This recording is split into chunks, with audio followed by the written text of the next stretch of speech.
2026 లో రిలీజ్ కాబోయే ప్రశాంత్ నీల్ ఇంకా ఎన్టీఆర్ ఒక మూవీ పోస్టర్ అయితే రిలీజ్ చేశారు.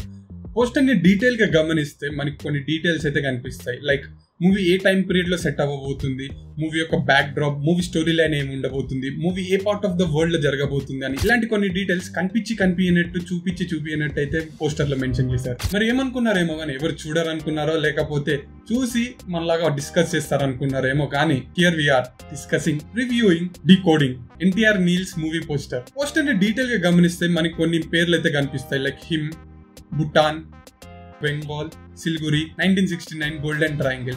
ఇవన్నిటిని కన్సిడర్ చేస్తే మూవీ యొక్క బ్యాక్ డ్రాప్, మూవీ ఏ టైం పీరియడ్ లో సెట్ అవుతుంది, ఇలాంటి కొన్ని డీటెయిల్స్ ఇంకా హింట్స్ అయితే మనకు దొరుకుతాయి.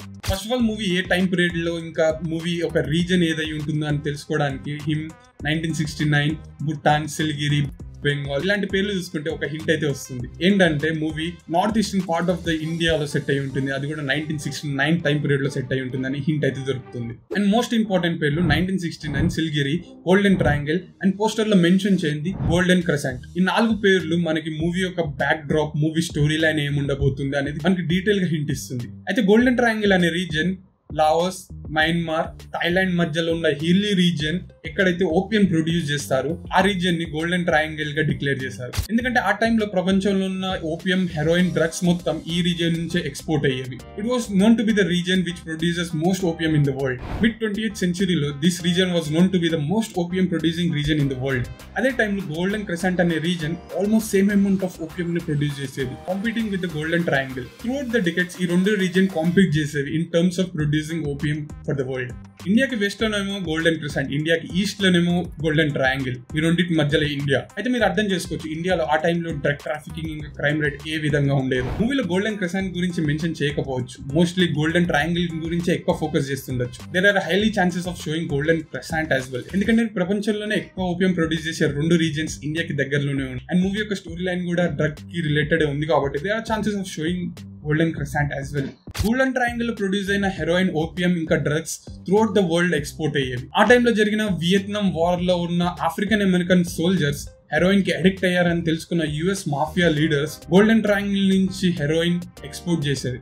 100% ప్యూర్ అయిన హెరోయిన్ ని త్రూ ఎయిర్ ఎక్స్పోర్ట్ చేసేది. సిల్గురి విషయానికి వస్తే Siliguri was known to be the connecting point for rest of the India to the north eastern states of India and neighbouring countries Bhutan, Bangladesh and China as well. ఇప్పుడు కూడా Siliguri north eastern states of ఇండియాకి and rest of the ఇండియాకి connecting point లాగా act చేస్తుంది. అక్కడి నుంచి వెళ్లే Assam railway connecting point గా యాక్ట్ చేస్తుంది. 1960s to 1970s మధ్యలో డ్రగ్ ట్రాఫికింగ్, డ్రగ్ మాఫియాకి అడ్డా అయిన గోల్డెన్ ట్రయాంగిల్ నుంచి ప్రొడ్యూస్ అయ్యే ఓపియం, హెరోయిన్, డ్రగ్స్ కానీ మన సిల్గురి త్రూ ఇండియాకి ఇంపోర్ట్ అవ్వడం కానీ neighbouring countries Bangladesh, Bhutan and చైనాకి ఎక్స్పోర్ట్ అయ్యే పాసిబిలిటీస్ ఎక్కువ ఉన్నాయి. ఆలోచిస్తే మోర్ సెన్సిబుల్ గా కూడా అనిపిస్తుంది.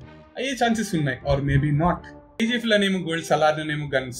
అండర్ వరల్డ్ కి రిలేటెడ్ గా ఉన్న ప్రతి ఎలిమెంట్ మనోడు మూవీ తీద్దాం అనుకుంటున్నట్టుంది. ఫ్యాన్స్ ఏమో ఈ 3 మూవీస్ ఒకటే సినిమాటిక్ యూనివర్స్ కింద ఉండాలి అండ్ ఈ 3 మూవీస్ మధ్య కనెక్షన్ కూడా ఉండాలి అని అనుకుంటున్నారు, కానీ అది జరిగే ఛాన్సెస్ చాలా తక్కువ. ఎందుకంటే మూవీ 1969 లో గోల్డెన్ ట్రయాంగిల్ లో జరిగిన ఇన్సిడెంట్స్ ని బ్యాక్ స్టోరీగా తీసుకొని ప్రెసెంట్ టైమ్ లో జరిగే సినారియోస్ ని మూవీ స్టోరీ లైన్ గా తీసుకునే ఛాన్సెస్ ఉన్నాయి. ఆర్ మూవీ 1969 లోనే సెట్ అయి ఉంటుంది, ఆర్ రెండింటిని చూపించచ్చు, 1969 అండ్ ప్రెసెంట్ యాజ్ వెల్.